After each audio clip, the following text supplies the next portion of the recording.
حضور ایک بڑا سوال کیا جاتا ہے کہ مرشد کی حاجت ہی کیا ہے؟ جب قرآن و حدیث موجود ہیں تو مرشد کی حاجت کیا ہے؟ نہیں، یہ تو عجیب سا سوال ہے۔ ڈاکٹری کی کتابیں مارکیٹ کے اندر موجود ہیں، علاج کے سارے طریقے موجود ہیں، طب یونانی ہو یا طب لقمانی ہو یا طب روحانی ہو یا دوسری ہو، ہر ایک کی چیزیں موجود ہیں۔ لیکن آپ نے کوئی ایسا آدمی دیکھا ہے کہ جس کو جو ہے وہ کینسر ہے، شوگر ہے، اس طرح کے بڑے بڑے امراض ہیں، وہ ڈاکٹر سے رابطہ نہ کرے اور بولے کہ جو مارکیٹ کے اندر کتابیں موجود ہیں، مجھے انگلش آتی انگلش میں پڑھ لوں گا، ورنہ اردو کے اندر بھی کتابیں موجود ہیں تو اردو والی پڑھ لوں گا؟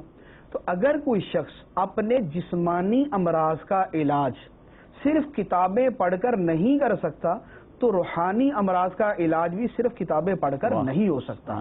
تو کتاب سمجھانے کے لیے اس کے ساتھ ہونا چاہیے۔ خود قرآن کے اندر موجود ہے، نبی کریم صلی اللہ تعالی علیہ وسلم کی جو عظمت و شان بیان فرمائی، اس کے اندر فرمایا کہ وَيُعَلِّمُهُمُ الْكِتَابَ وَيُزَكِّيهِمْ، کہ یہ نبی ان مسلمانوں کو کتاب اللہ کی تعلیم دیتے ہیں اور ان کا تزکیہ فرماتے ہیں، ان کے نفس کا تزکیہ فرماتے ہیں، ان کے نفس کو پاک کرتے ہیں۔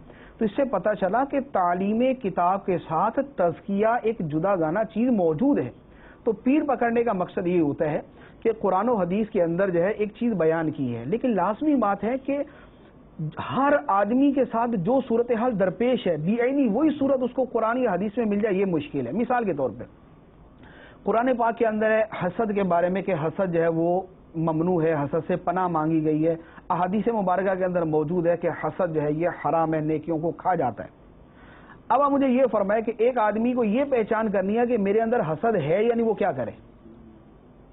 تو اب اس کو یہ کیسے پتا چلے گا کہ میرے اندر حسد ہے؟ یعنی تو حسد کی علامات، پھر ہر علامت کے اعتبار سے اس کا علاج، پھر علاج کے بعد یہ دیکھنا کہ یہ واقعتاً میرا مرض دور ہو گیا یا نہیں، پھر اس کے بعد یہ ہے کہ کیا حسد دور ہو گیا تو تکبر تو نہیں موجود، پھر تکبر کی علامات، پھر اس کا علاج، پھر اس کے بعد ریاکاری۔ تو اب حسد، بغض، تکبر بنیادی طور پہ یعنی یہ مشہور تین باطنی کبیرہ گناہ جس کو ہر مسلمان سمجھتا ہے۔ تو اب ان تین کی حرمت کا تذکرہ قرآن میں حدیث میں موجود ہے، لیکن اس کی مکمل ڈیٹیل، اس کا علمی علاج کیسے ہوگا، اس کا عملی علاج کیسے ہوگا، اس کی علامات کیا ہیں، علامتوں کو پہچاننے کا طریقہ کیا ہے، پھر کس طرح کے حسد کا علاج کس طریقے سے کیا جائے گا، کس طرح کے تکبر کا علاج کس طریقے سے کیا جائے گا۔ تکبر کی ہزار صورتیں ہو سکتی ہیں، بخل کی ہزار صورتیں ہو سکتی ہیں، ریاکاری کی ہزار صورتیں ہو سکتی ہیں۔ تو کیا ہر صورت کا مفصل جواب قرآن یا حدیث میں موجود ہے؟ تو لازمی بات ہے مفصل طریقے سے موجود نہیں ہے۔ ہاں، جو ماہر فن آدمی ہے، جو ان باتوں کو سمجھ چکا، عبادتیں ریاضتیں کر کے کسی مرشد کی صحبت میں رہ کے اپنے باطن کی اصلاح کر چکا، تو وہ ہزاروں چیزوں کو جان چکا، اب وہ علاج کر سکتا ہے۔ اس کی مثال یوں سمجھے، جیسے ڈاکٹری کے اندر کیا ہوتا ہے، میڈیکل کے اسٹوڈنٹ ہوتے ہیں، باقاعدہ ہاسپٹلس میں جاتے ہیں، کیوں جاتے ہیں؟ کتابیں وہ پڑھ رہے ہیں، کتابیں پڑھنے سے جب فارغ ہوئے تو جائیں اور اپنا جا کے کلینک کھول لیں۔ آپریشن کرنے کا طریقہ کتاب میں پڑھ لیا، پڑھنے کے بعد جائیں مریض کو پکڑے آپریشن شروع کر دیں۔ لیکن کیوں نہیں کرتے؟ وجہ یہ ہے کہ کتاب پڑھ کے آپریشن کریں گے، بندہ ماریں گے۔ تو اس کے لیے وہ باقاعدہ ڈاکٹر کے پاس ایک عرصہ گزارتے ہیں، رپورٹ مریضوں کو چیک کرتے ہیں، اپنی رپورٹ ڈاکٹر کو دکھاتے ہیں، پھر ڈاکٹر مریض کو چیک کرتا ہے، وہ اپنی رپورٹ اور اس کی رپورٹ کو جو ہے وہ آپس میں میچ کر کے دیکھتا ہے کہ یہ صحیح چیک کیا یا نہیں۔ اگر غلطی کرتا ہے تو اس کو سمجھاتا ہے۔